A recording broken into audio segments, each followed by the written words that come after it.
Kjal Grimblood was the older, his slate-grey hair and beard whipping about as he drove a crushing blow against the side of his opponent's skull.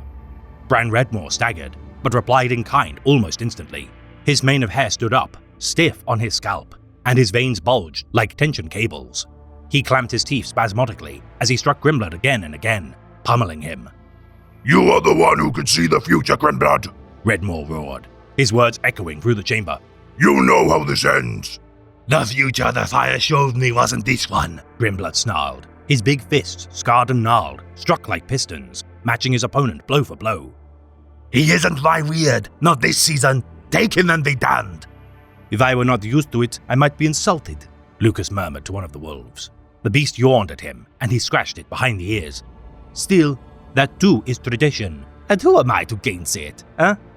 The wolf didn't reply. Then they never did. Another reason he preferred their company to that of his brothers. Lucas chuckled as Grimblood struck Redmore, a resounding blow. "Another hit like that, and the decision is made." Lucas was interested to see who would win this time. Who would he be this season?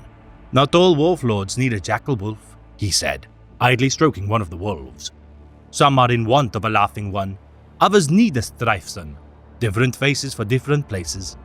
The wolf passed gas and kicked gently, showing what it thought of that. Lucas waved a hand in front of him, trying to disperse the smell. "You smell better than Iron Wolf." Lucas was many stories tangled together, and the one he told depended on the audience.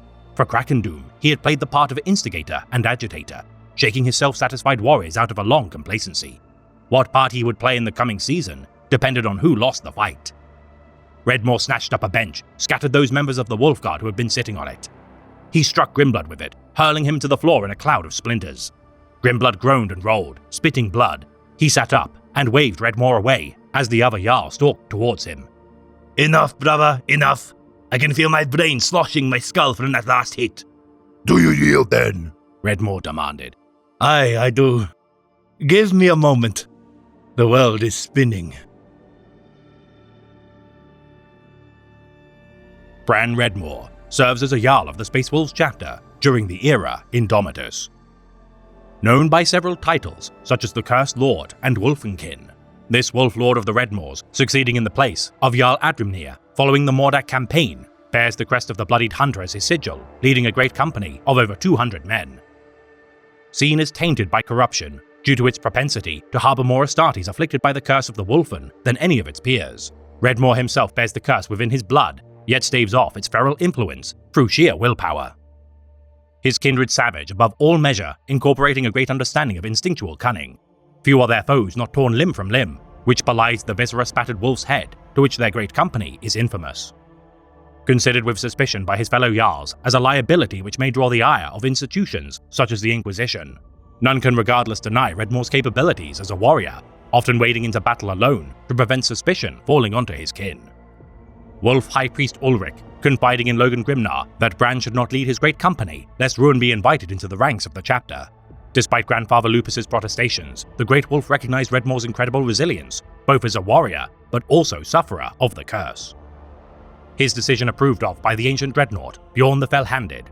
Only this veteran of the era of heresy could remember that others alike to Bran had been assigned as leaders of the Legion of old, and proven to be capable regardless. Ordering the Slayer to watch over Bran's career with great scrutiny as a gesture of compromise to his misgivings. Should Redmore err but a single time, doubtless the Guardian of the Sons of Russ shall loose his Crozius to end his kinsman's animalistic rampage. Wielding the frost axe Langenvast during many campaigns, such as the Relief of Mantis of 766.1041. During this campaign of the Gothic sector, the Redmoors fought the Orc War of the Blood Axe warboss, Ugnub's Manstomper. Flanking their position and carving through tens of thousands of their number with blade, bolter, tooth and claw for 14 hours of slaughter. Bran slew the warboss, allowing for Astra Militarum reinforcements to purge the region of what little remained of the Greenskins. The Great Company, further exemplifying their tendency to meticulously plan attacks with no need for boasts nor brute force during the massacre of Krasnodar of 801.1041. Bran waged a 50-year-long war against the Cornate Greater Demon, to which the campaign is named. Bordering the region of the Segmentum Pacificus, known as the Halo Stars, with aid from the Grey Knights, the Redmoors banished the Scions of the Blood God whilst not drawing the ire of the Ordo Malleus.